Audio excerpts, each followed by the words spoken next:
Hey people, it's Ashley, and this is Let's Talk Recovery Houston. Yay, made it out of the hospital, right? So we could do a podcast. I just want to say big thank you, first of all, to everyone who's been really supportive this last week. But I did figure a way that I can do podcasts from Memorial Hermann reverse Skyping. So even if something happens, like the show's still going to go on. I'm super determined in that. But today we have Claire. And so I am actually really excited because I have never actually got to hear Claire's story, but we have some of the same like mutual friends on Facebook. So I hit her up and she agreed.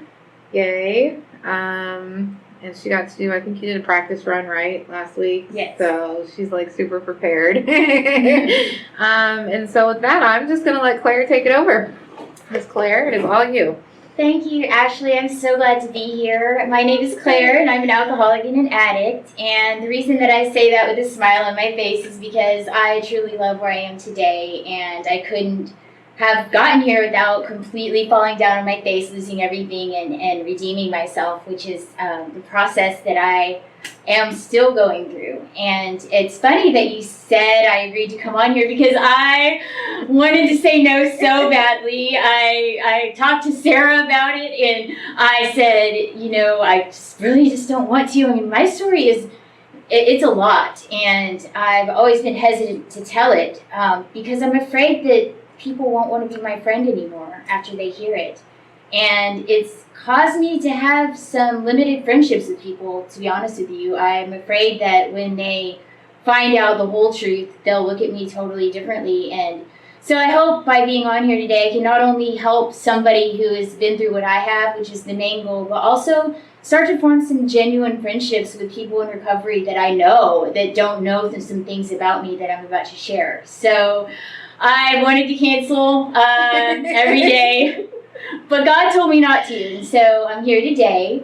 And my story begins in Searcy, Arkansas, in a trailer. And the reason that I like to begin it that way is because I spent years concealing this fact. I would have just died if anybody knew that my parents lived in a trailer when I was born. But what happened was that they were both in college at a Bible college called Harding University in Searcy, Arkansas.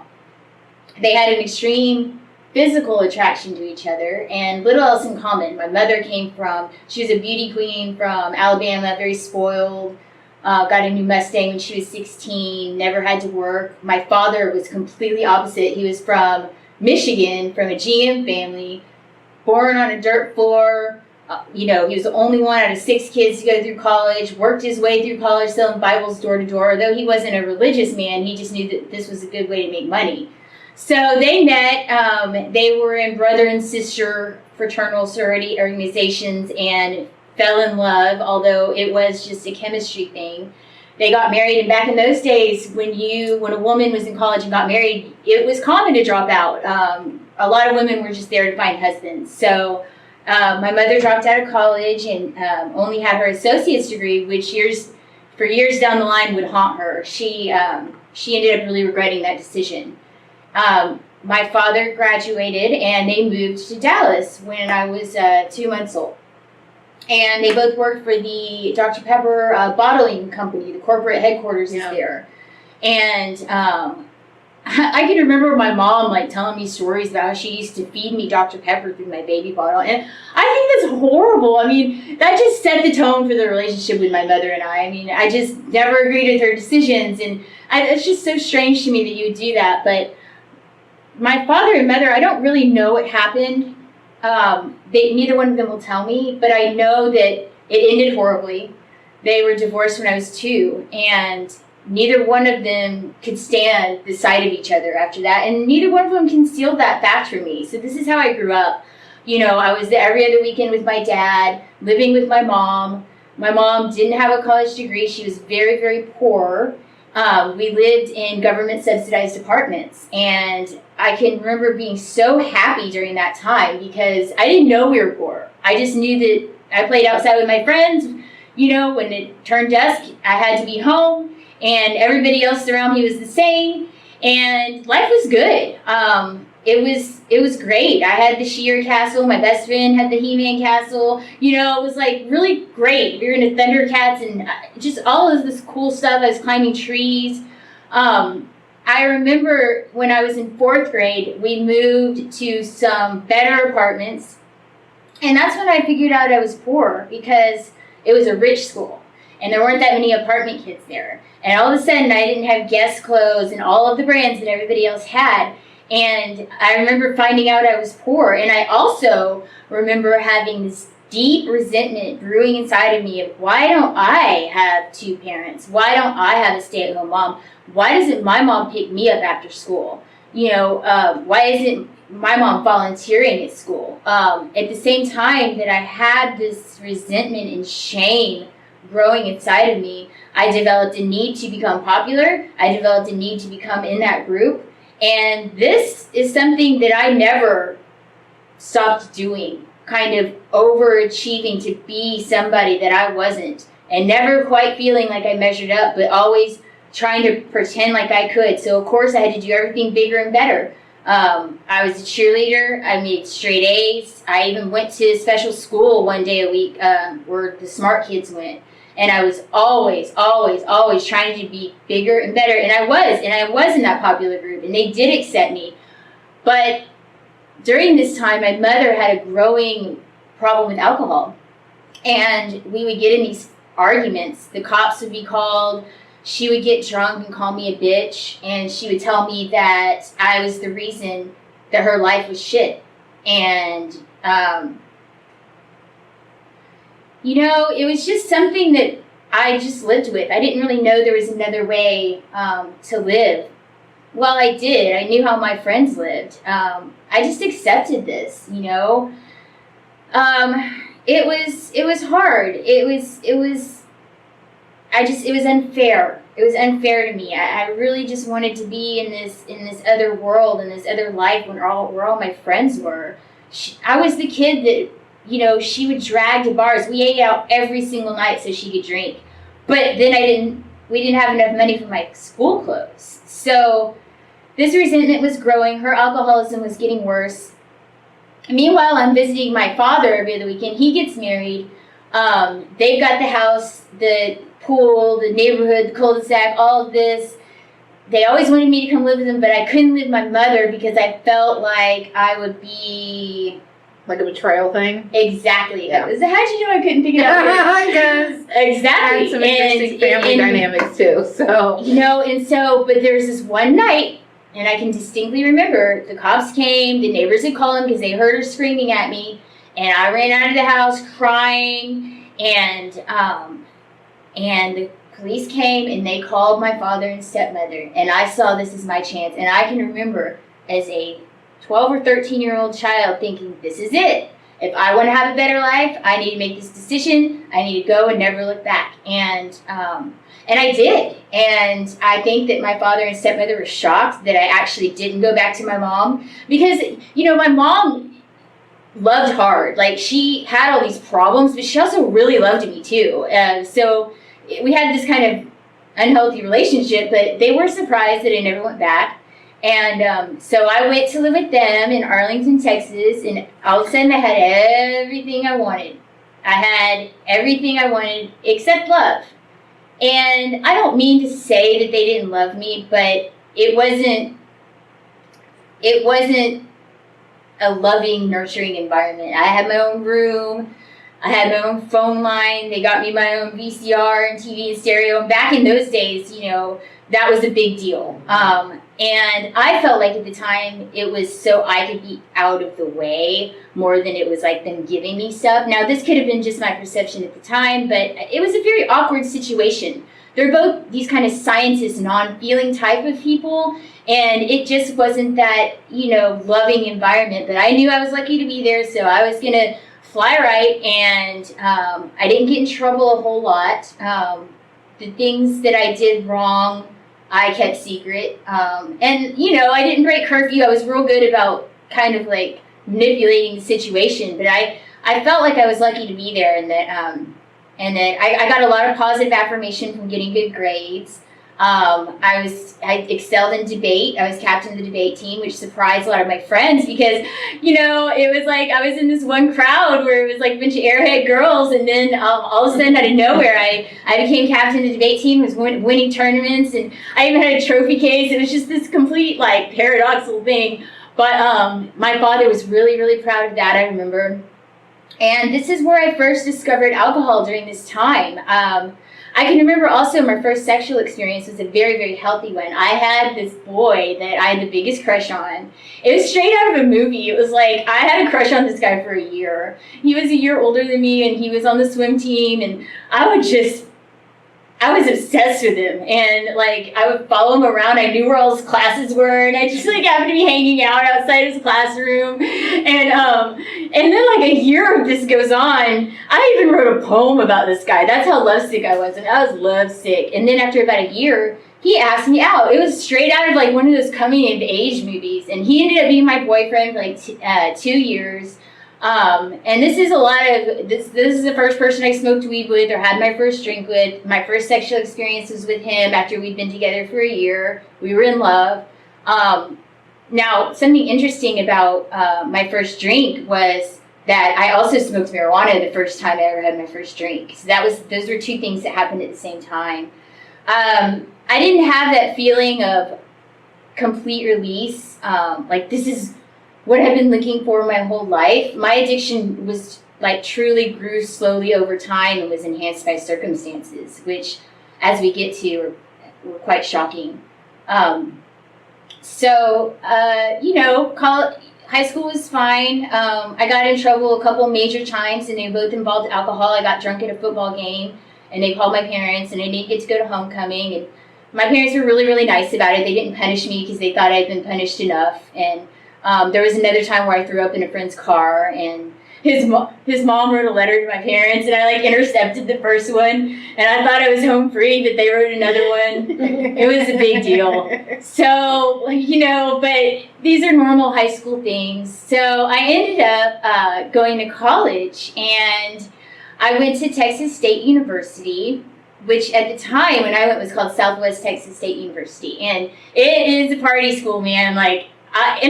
I chose it for that reason. I wanted to go somewhere that was easy and fun, and it was all of that. As long as you went to classes and took notes, you didn't skip classes and rely on somebody else's notes. That's where you get in trouble. As long as you go to class and take notes, you can make A's and B's. And that's what I did. I didn't spend a lot of extra time studying. I didn't really like taking 15 hours. I liked taking 12. I liked being off on Fridays. So it took me 5 years to graduate.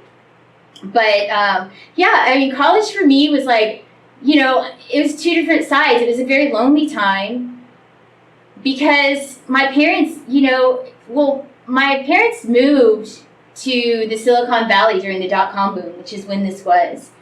And I can remember everybody else's parents visiting them all the time and, being real close and holidays and all that. And I wasn't that close to mine. It was more of a business relationship, honestly.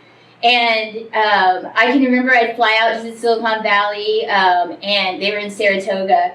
And I can remember this one, how there's certain defining moments in your alcoholism that you remember? Mm-hmm. There was this one time where my stepmother was like, order some wine on the plane.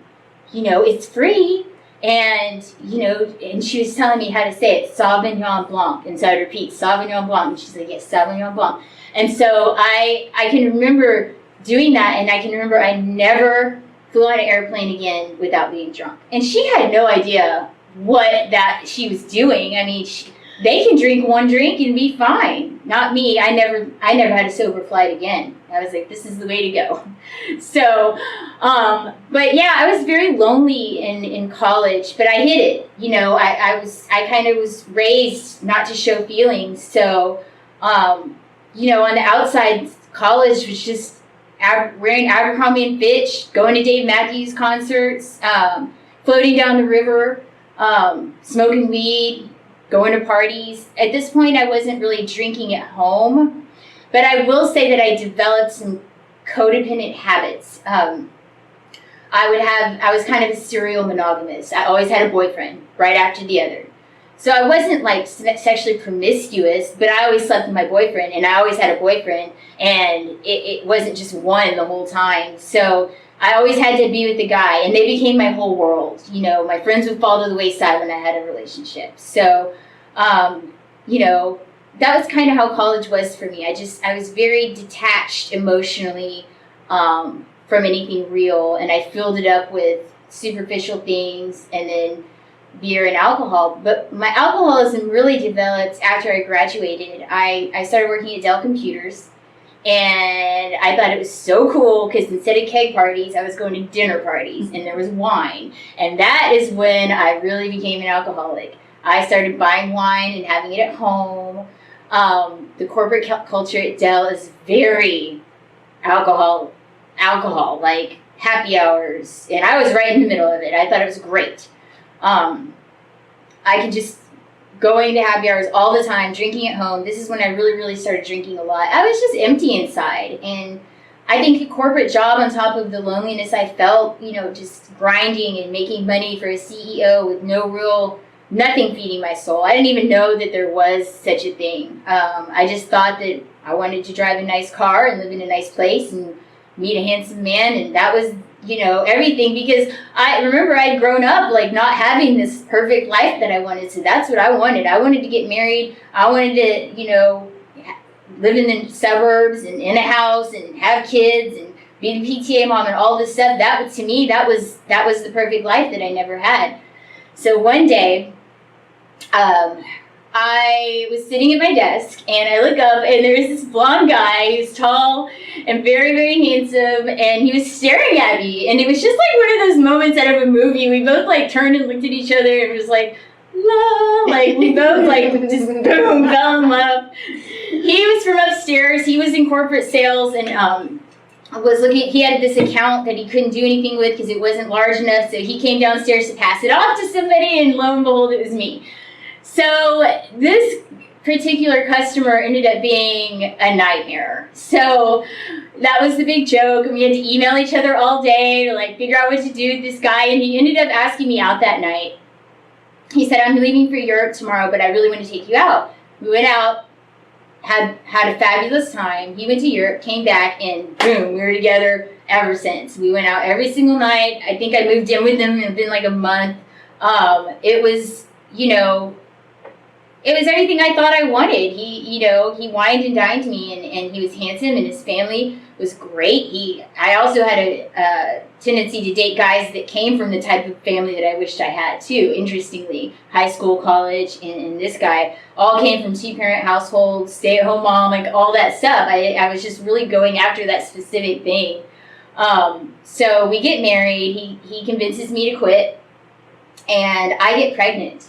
Now, this all happened in a 3-month time span. We had known each other for 3 months when I got pregnant, and 6 months when I got married. And I will say that we were married for 10 years, which is remarkable. But we didn't know each other that well, and it was total like sexual attraction. And so I became Susie Homemaker. You know, I took sewing lessons, and I played tennis, and I don't know, I wore like Ann Taylor, and, you know, like, I just became like this total like version of like who I thought I should be. And not knowing at all that I was so empty inside. And at the same time, like, you have to remember, like, I was partying, I was going to happy hours, I was that girl, and now I'm a mom. I mean, that was really hard on me, that transition. I was dying inside. I was at home all day with this baby and in mom's groups, and I literally was the type of wife who, if I knew he was on his way home, I would fix my makeup, and I would make sure my hair was perfect, and I would make sure everything was picked up, that when he walked in the door, it was perfect. And it just was all show. It was, I mean, we never enjoyed just sitting and being together. We always had other people around. We drank way too much. I enjoyed vodka and Red Bull by this point. Blackouts. Just all of the drunk things. It was hard on my marriage. We both drank a lot. He could just handle it better. Like, he would have to kind of like, if we were at a party, he could see when I was like crossing that line, and he would get me out of there. And like, you know, it was almost this kind of father figure at a certain point. And he, as he became more successful, he started traveling more. So he would be gone for like 2 weeks at a time, and I would be home, and it was just strange. And so at a certain point, we moved to Houston. We buy this house in West Memorial, in a neighborhood called Nottingham Forest. And it was great. I couldn't believe we got in the neighborhood. I had another baby by this time. And I couldn't believe we got in the neighborhood. We bought this house that was like practically a tear down on the outskirts. You know, as you go in the neighborhood, the houses get more and more and more expensive. So here I am, once again, the youngest in the neighborhood, the least expensive house, going above and beyond to prove that I can fit in and I'm there. So what did I do? I volunteered for everything. PTA, carnival chair. I was social chair of our club for 2 years. I mean, Mama's Club president. I'm telling you, it's insane. And it was all because of what other people thought of me. There was nothing inside of me. And then at the time, like, you know, my ex-husband and I started growing apart. I don't need to talk about what happened in the marriage. My kids are with him, and I just don't think it's important to the story. But I ended the marriage, and I was fine with that. I got everything. I kept the house. I had spousal support. I had child support. I had it pretty good for a while, and and also our house, we had thrown a ton of money into it. When he would get a commission check, we put it in the house. We had a fire. We took the insurance money, put it in the house. So by this time, it was like a dollhouse. I had picked out every single thing, and it was exactly how I wanted it. And the mortgage was low for how much it was worth, and I still couldn't do it. I imploded. I became a full-on alcoholic. I had gone back to work in finance. I was about to take my Series 45. I was presenting 401k plans to small businesses. And I was drinking before work. I would get so drunk the night before that I would have a vodka before work to get rid of the headache. And I knew then that I had a serious problem. So that's the first time I entered the rooms. And I loved it. I went to all the meetings up and down Memorial at the churches, Chapelwood, Memorial Drive Presbyterian, all of those meetings, the Memorial Going Home group, all of those I went to. And I just found it to be a beautiful, magical experience. I just didn't have enough seeds planted at that time to stick with it. I still had that urge to drink. And I was a big marijuana smoker. That was another thing. I was president of PTA and taking bong rips in my garage in secret, and nobody knew. And this is how I lived. So I did these meetings for about 3 months. I can remember some really great things about it. I remember miracles. I remember the old timers and how when they spoke, it just seemed like they were speaking to me. I can remember going to like the Sunshine Group over in River Oaks, and then going to Torchy's Tacos after, and they had like the Mexican Cokes on Fountain, and it was just so cool. And then going to the midnight movie at the River Oaks Movie Theater, and just going to Agora, like all of these cool things, and I'm doing it sober and having fun. Well, on my birthday, okay, this is where the story gets crazy. If you were wondering when, this is it. On my birthday, my ex-husband's, we'd been divorced for about a year at this point, his best friend of 18 years, who was our friend, they were fraternity brothers, Stephen F. Austin, they were best friends, they were still best friends, calls me up and says, let's go out to lunch for your birthday. And I said yes. So this is where the downward spiral began. And I firmly believe that little decisions and integrity can lead to bigger and bigger. I should not have gone out with my husband's best friend. I thought it was just his friends, but it was still inappropriate, And so we're sitting there eating Mexican food, and he tells me, I've never liked the way he treated you. I'm in love with you. These are all the times he cheated on you. He gave me times, he gave me dates, he gave me names, and I knew it was all true because it was all times like his phone was turned off that night, or like little things. And I'm probably telling too much, but I have to explain my train of thought of why I ordered that margarita. So I relapsed and started a romantic relationship with this person. This is something that's very difficult for me to talk about. And he was not a perfect person, but he had a lot of good qualities. By this time, my mother had come to live with me because she was having some health problems. And my ex-husband's family was always nice to her, but they kind of treated her different. She has issues. And this guy was so sweet to her. He would cook for her, bring her food on the bed tray, sit down and talk to her like she was a real person. And there were other things he did that were so sweet, but he was also schizophrenic. And it was getting worse and worse and worse. And we were trying to get him into a mental institution. His family lived right around the corner, and I talked to his father several times about what was that hold that Britney Spears got? 5150, I don't know. Yeah, where the family can kind of for a few days. And so we were like looking into how to do that. It was bad. I mean, he would full on see things that weren't there, and it would scare him. I mean, he would have these episodes, and they were getting worse and worse and worse. Well, at the time, I just never thought it would lead to what it did.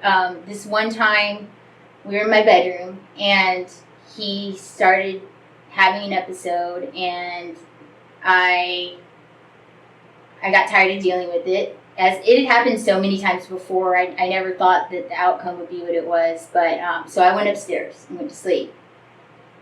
I was woken up by police all over my home. And they walked me downstairs, and my mother was down there, and it was like a circus and a bloodbath. And more and more police started arriving. Then the suits came, the detectives and all of that. There's like 50 cops all over my house. There's a helicopter, there's news. The whole neighborhood was out there. And I was already, embarrassed because of the divorce. And to have this happen, and you have to realize, like, for me that lived her whole life worried about what other people thought and trying to prove this was like the worst thing that could have happened. I mean, it would have been the worst thing that happened to anybody, but for me at that time, it was just devastating. And the house was just, it looked like something out of a horror movie. My room had there was blood spattered all over the walls, over the ceiling. It was torn up. On my mattress, all the sheets had been torn off, and there was like a bloody body outline on it. There were drag marks of blood from my bedroom to the foyer. There were cops everywhere just asking me all these questions. It was just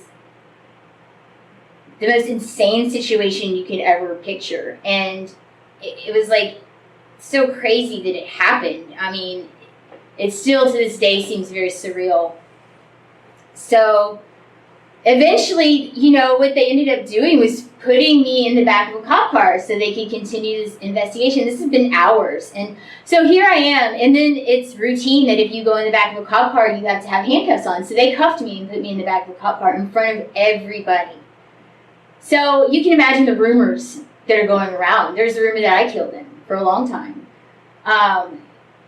It was crazy. And the press got a hold of the story. They were interviewing neighbors who had listened to gossip. There's so much misreported about me. It was crazy. I mean, it was reported that, my house was in foreclosure. I mean, they were trying to make it sound like we were complete and total degenerates, because what had happened was that, he was murdered.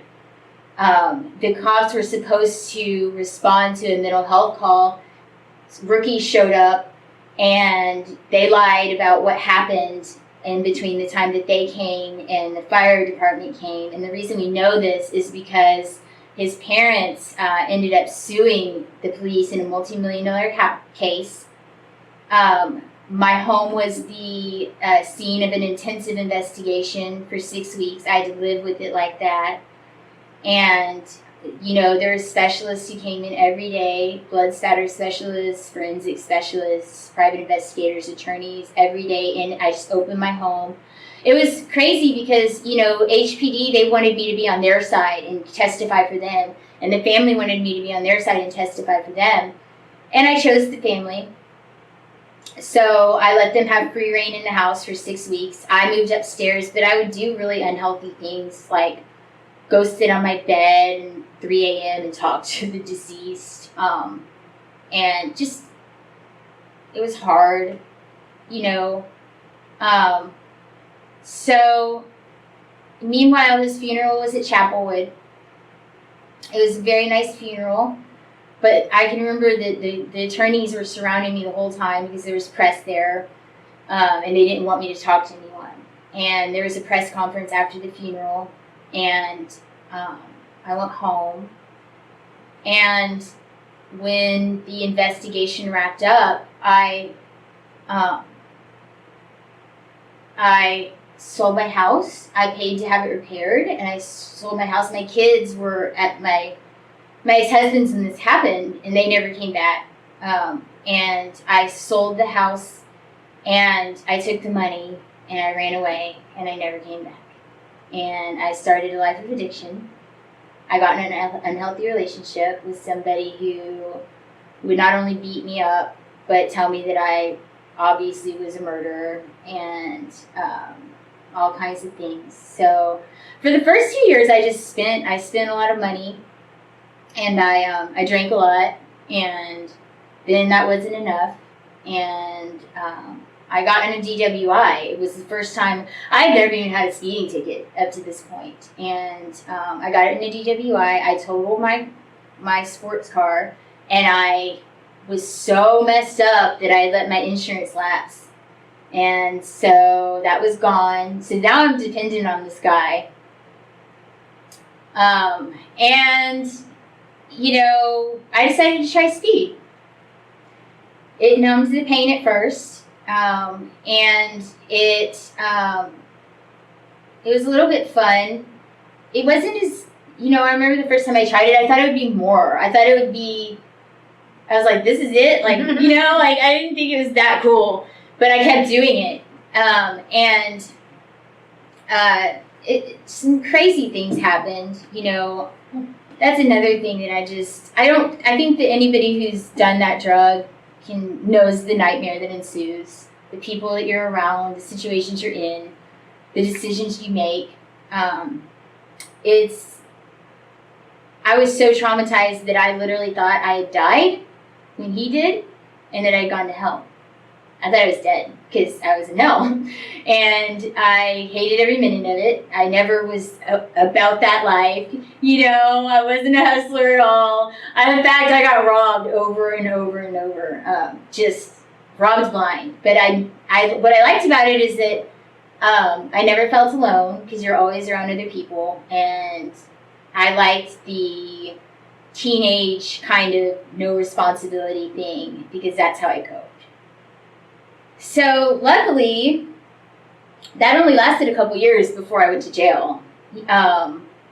And I know that was divine intervention. I was miserable, and I didn't know a way out. And I had spent all my money at this point. And so I was with this man, and we were driving through East Texas and got pulled over. And they found a pipe for smoking speed. I can't even say crystal meth because that's like so gross. I think speed sounds better, but it's the same. But anyway, they found a meth pipe in the back, and it had enough in it that they charged us both with possession under a gram. And so now I'm in jail, and I have a felony, and I am freaking out a little bit. Stunned. Yeah. I wasn't the freak out kind. I was the shocked, stunned into silence. got probation, messed up, and got thrown back in jail. Now, here's where the story gets interesting. It's where it takes a good turn because I liked jail. At first, I didn't. When I went to jail in East Texas, it was this small, like, Andy Griffith type, you know, like, and they were so nice. And I sat in holding. They let me sit in holding for a week because I was like, I'm not going back there. You know, I just was in total denial. I sat in holding for a week. Then they let me have my own cell, which is really nice there. It's like, you know, you have your own shower, you have TV, you have everything, and you get to be alone. And so I spent my, you know, the first month in my own cell. They were just really nice to me. They would give me extra trays and let me go to the library anytime I wanted. It was like exactly what I needed. I felt safe, like nobody could get me because the whole time I was on drugs. And then obviously with the traumatic thing that happened, I felt like this huge thing about people were going to get me. I just knew God had brought me there. And so, you know, it was, I got arrested on Thanksgiving. My sober date is November 23rd of 18, which is Thanksgiving. And so a month goes by and it's Christmas Eve. And something, I don't know what it was, but I started reading my Bible and I got on my knees and you know, the tears just started flowing. And I had this direct communication with God. And I was sorry. And I promised God that I would read the Bible front to back and live in God's Word. And I would do anything for another chance. Because a lot of people don't realize that at that time you feel like you've dug a hole so deep there's no way you will ever get out of it. In fact, I had a conversation with myself a few times that, you know, Claire, sometimes in life you do things that you can't take, you know, this is just, you might not be able to bounce back from this, and that's just something you're going to have to deal with. You know, I was telling myself this, and I just begged God for another chance. And so then I slept with my Bible that night, and I got this distinct message: don't date it. You know, this is going to be okay. Don't have a relationship. Just get out and be with me and be sober, and you will get another chance. So I got up the next day, and that was the best Christmas I've ever had. I've never had a Christmas like that. Every other Christmas was about presents and family, and, you know, this was about spirit. And I got up the next morning, and I started reading my Bible. I decided to go into regular general population, which in that jail was like 6 girls and it was like summer camp, really, for bad girls. Everything was really nice. So it took me 6 months to read the Bible front to back, and during that time, I did the practices that, you know, were taught to me. I gave my coffee away, even if I ran out, and people would say, Claire, you know, you're getting taken advantage of. You know, you don't give coffee away if you're going to run out. I mean, people are going to take advantage of you. And it's like, don't you see it's better if I ran out? Then I'm going to be doubly blessed. Like, I was really trying all these, like, little experiments. And I was so into all of that. And I just had a great experience. The guards were really nice. And I just was able to rest. And I was able to watch TV, which is something I hadn't done in a long time. And I had to go to state jail. So my sentence was, oh, and this is the other thing. I could have argued my way out of it. I could have asked to be reinstated, and I didn't. Because God told me not to. God said, let whatever happens just happen. So I went in, and I let what happened happen. I got sentenced to a year in jail. I spent half that time in county, and I spent the other half in state jail. State jail was a different experience. Yeah. Yeah, it's a lot different than county. I got there and I was like, they are so mean. Like, I couldn't even believe how mean they are there. They're so mean. They're really mean. But, you know, I knew it was necessary to go from point A to point B. I didn't know how I was going to get there. I didn't know what I was going to do. But I knew that I wasn't going to get there from county in a small town in East Texas. I knew I had to go to the next and do a vocational program. Even though I had a college degree, I just knew that something was waiting for me at state jail that I needed. And what was awaiting me was this list of like housing and halfway houses. Now I had places I could have gone when I got out of jail, but I didn't want to go to any of those places. I wanted to have a different life, and I could remember like AA. Somebody gave me the copy of the Big Book, and I read it, and I remembered. I was like, oh yeah, I forgot about AA. Like I loved AA. You know, I'm gonna go back in AA. And then I got this listed of halfway houses, and this one girl was telling me about Angel House. You know, she really wanted to go to Angel House. That was her top choice. I had the brochure. That became my top choice too for many reasons. But I wrote several places, starting when I first got there, and never heard back from any of them. Either they were full, or because I wasn't on parole, or it cost, you know, just all of these things. And I went through like six months of writing places and hadn't heard back, but I had faith. At the same time, I went to everything. I mean, I went to every single extra thing they had. Church, I took a vocational class that I'll never use. I was like, if I'm going to be in jail, I'm going to be the best jail inmate that they ever had. And so I found a heaven on earth there. I did. I liked it.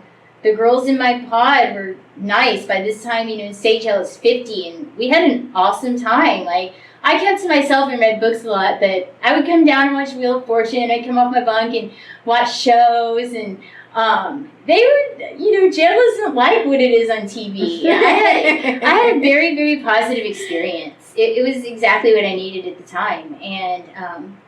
And in state jail, there's a bigger library. So what I was able to do was to check out some other books on different religions, some Eastern religions, and that's where I started getting influenced on what I believe today, which is kind of we'll call it Asian fusion religion. So I started getting into that, and about a month before Christmas, I started panicking. I started having conversations with God, like, God, I've really put in the work. How I don't want to just go back to what I was, you know. And my friends would tell me, you just have to have faith. Something will happen. So 3 weeks before Christmas, the chaplain calls me into her office, and she says, Claire, Angela House is on the phone. Now, I had written 50 places. I had written places in Houston, and when I didn't hear back, I started writing places in Texas. And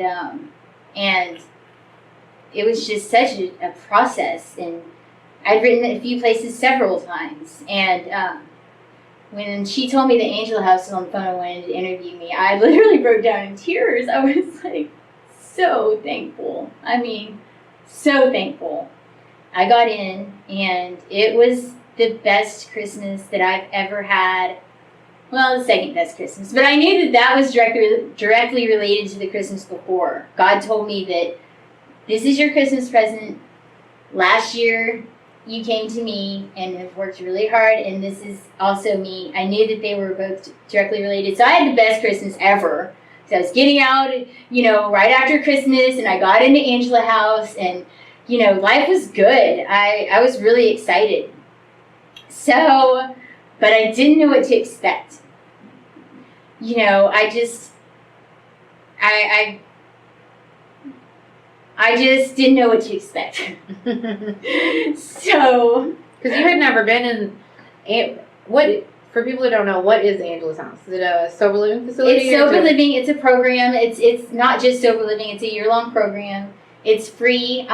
We have a front office of people who write grants. We also have a board of members who's very financially supportive. It's a very unique place, and it's very nice. And I'll describe it more in detail. Okay. And because that's a big part of my story. A lot of people, you know, don't realize what kind of program Angela House is, and it's a beautiful, unique place that God sent me to. But at the time, I'm thinking, you know, sober living, halfway house, like, what is this? Is it going to be, you hear all kinds of things about places, you know. And, well, some are nicer than others. yeah, exactly. So, I rode the bus, which was a horrible experience because you have all these clothes they give you. And Which are terrible. They're terrible. It's horrible. And all these people are around you who just got out of jail and they're all talking about drugs and going to party and let's get a hotel room and all this stuff. And I just was like, prayed like the whole time, just get me there, God. And so Sarah picks me up, and I'll never forget this. All these girls are in the van that are so cute, and they've all got their sunglasses and their leather jackets, and they're like, hi, and it's all these like just adorable girls.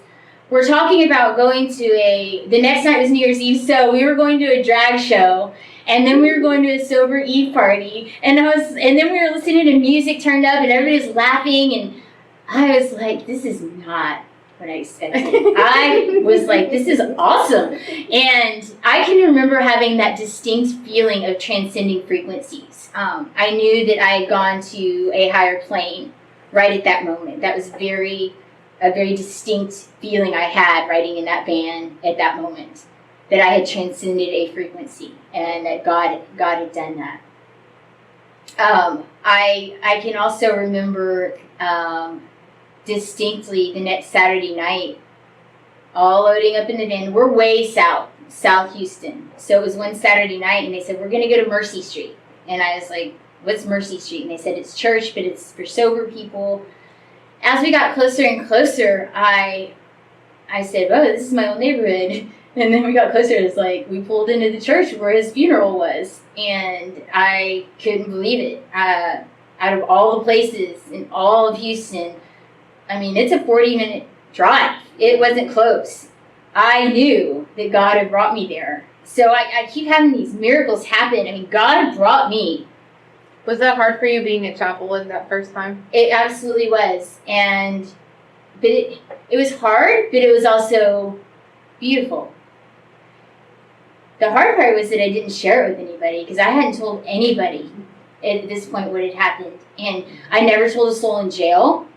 I was very closed and hard to get to know, but friendly and nice, you know, put other people first, gave people things.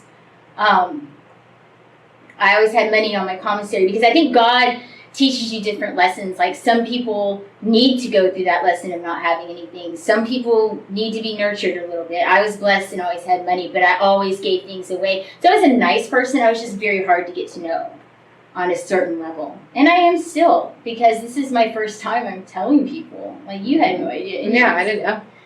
So, you know, I got out of the van at Chapelwood, and I'm having all of these intrinsic feelings about being there, and I hadn't told anybody. I never thought I would tell anybody at this point. I wasn't planning on it. My past had been me always having things happen to me and accentuating the positive. You never talk about the negative. You know, I was always trying to propel myself up to that next level. So I just never thought I would talk about it. Well, you know, we have a therapist on staff. The front office there is huge. There's a grant writer, an office manager, director, case manager, a therapist. A house manager. People don't understand the program, and it's like a sorority house. I mean, the living room has a 75-inch screen or however big it is, and it looks like Martha Stewart decorated it. Okay, so when can I come I know. again and just hang out, get away from my kids? Right? There's an exercise room. There's a chapel.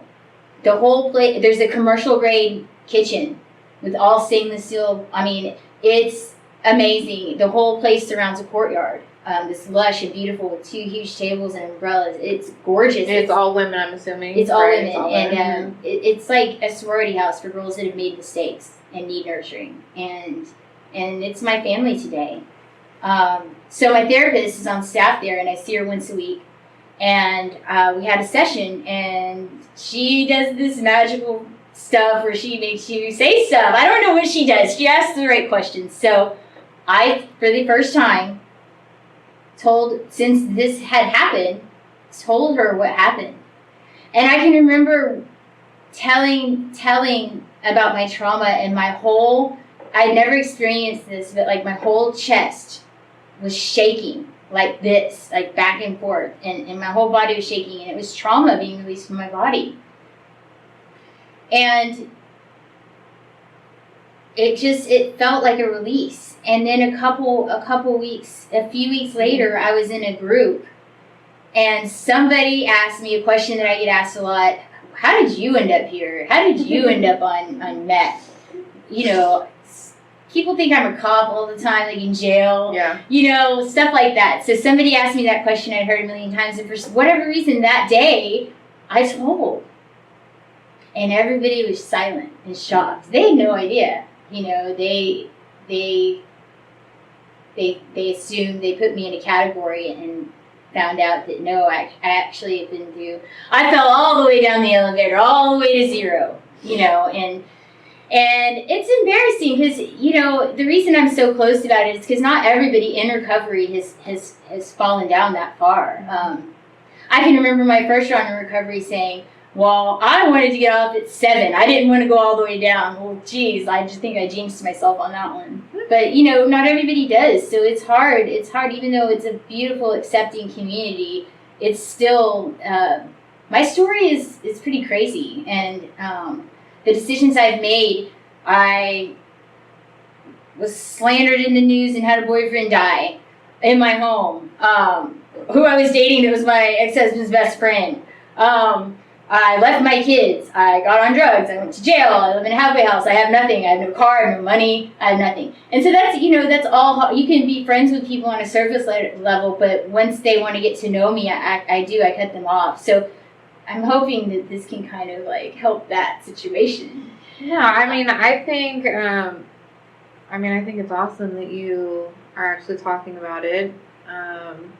And it's so, okay, for not ever hearing your story, this is crazy because we actually have like some major things in common. There was a situation with me and my son in 2003 while I was living in Austin that made the media. And it was just this horrible, crazy, traumatic thing. And I could not talk about it for a really long time. Like, I moved. Was like, I'm never living in Austin again. Would get super paranoid if I ever went to Austin, right? Because it was like it was this big, huge thing, and it took me a really, really long time before I would bring up what happened, because it just, bad news sells, right? And if you Googled it, it was like, oh God, she's this horrible person. But I also think it's like, that's also a part of my story, right? So it did take me a long time, but now it's like people can, like, they know. And I'm like, dude, I was in my addiction, right? Mm-hmm. Like, this happened and I was like super sick and I was super in my addiction, and Aiden's fine now.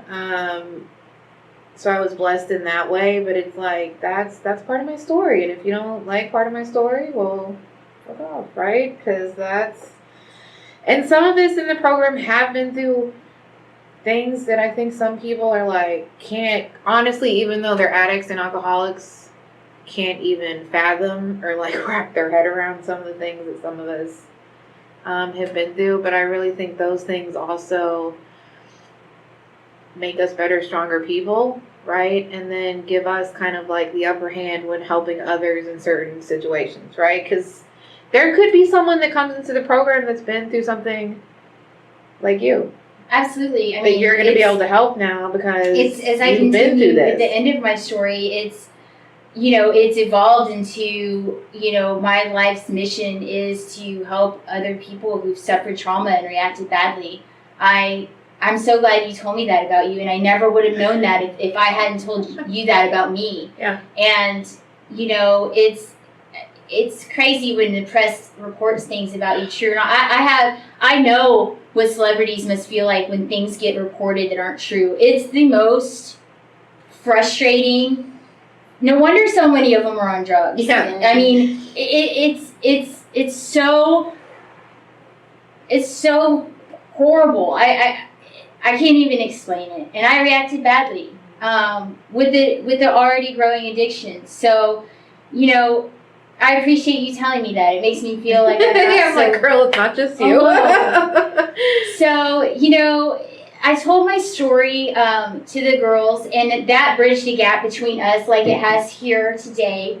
that's when everything changed for me. I started healing, and I started really learning a lot from the classes there. And additionally, at the time, we have a yoga instructor that comes in and teaches us yoga once a week. And I became close with her, and I said, I want to do what she does. Yes, I did see this on Facebook. So she was able to teach us about, there's so many things about yoga and recovery that mesh so well together. And I won't get into that, but I will say that she taught me self-love and making friends with your old self. And it's just a part of recovery that the meetings don't hit, that my therapist doesn't hit, that the classes don't hit. And it was so important and enlightening to me that I decided that that's what I want to do too. So, now I can tell my story without shaking. This is the first time I've done it in a public forum. But, before it's been to the other women at the house or people that already kind of knew. But now I can tell it. And that means a lot of the trauma has left my body. And I'm really happy and thankful for that. I will also say that I'm the happiest I've ever been in my life. I have nothing except for joy and the tools that I've been given in recovery. And I'm happy, joyous, and free. So today, what my life looks like is, I'm obviously, I'm getting my 200-hour yoga teacher training. After that, I'm going to get an additional 95 hours in my trauma-informed certification.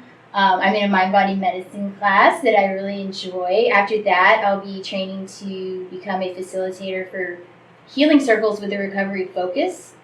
After all of that, I'd like to get my there's a 12-step yoga certification that you can get. And with all of that, what I would like to do is work as a wellness coordinator at a recovery center.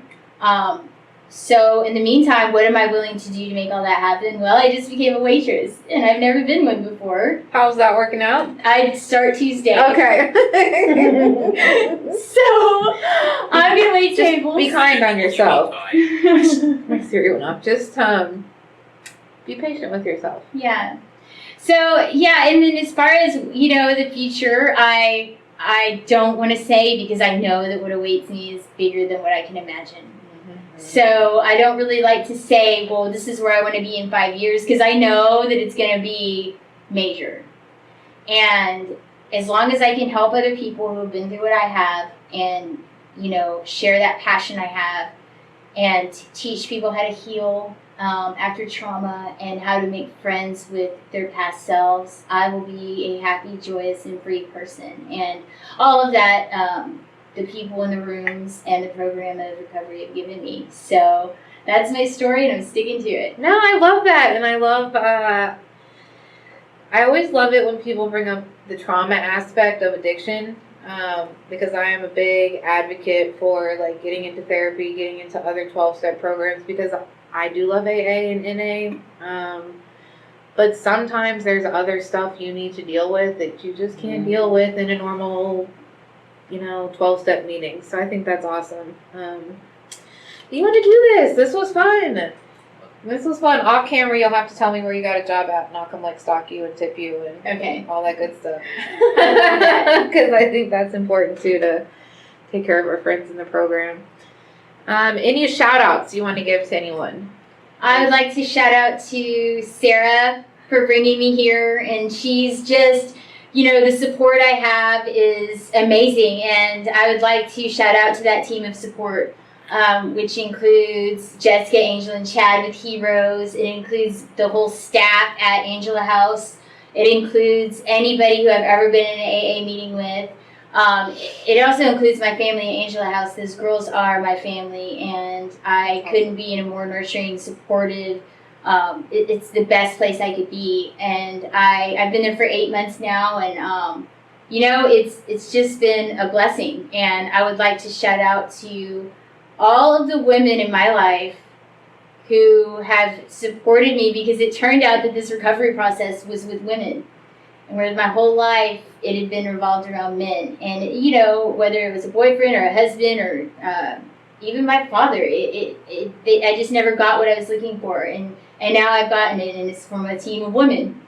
So I would like to shout out to all of the people that are supporting me, and everybody who took the time to watch this. You know, to take an hour out of your day to hear somebody tell their story means that you are serious about recovery. So, yeah. That's awesome. I will probably, if I get it green lighted over there from your friend, I would like to put the link to Angela's house in the bio and stuff. So if there's women that are struggling, because sadly there are just not a lot of places for women in the Houston area. There's just not. There's just really not. Oh, really? Okay. Well, we're still going to put it in there because we know a lot of people. I'm sure people know people that are incarcerated right now. So this was super fun. I want to give a shout out to Transformations for letting me use the building. And okay, so the small business, local business for this week. I have never got to go here, but I have some friends on Facebook that go here all the time. It's called Serene Beans. It's in Katy. It's a coffee shop, but they also have like live music sometimes, and they sell recovery stuff. And actually, I've seen they do like recovery meetings and stuff. Yes. So look them up on Facebook, and they have a website that'll be in the bio. So I think that's pretty cool. And do not forget to check us out on YouTube. This will be on Spotify, Apple, iTunes, the Google Podcasts, and of course our Facebook, and then our Instagram page. And so yeah, this was fun. This was fun. So everyone like and share, and enjoy the rest of your weekend. Thank you. Yay, this was fun.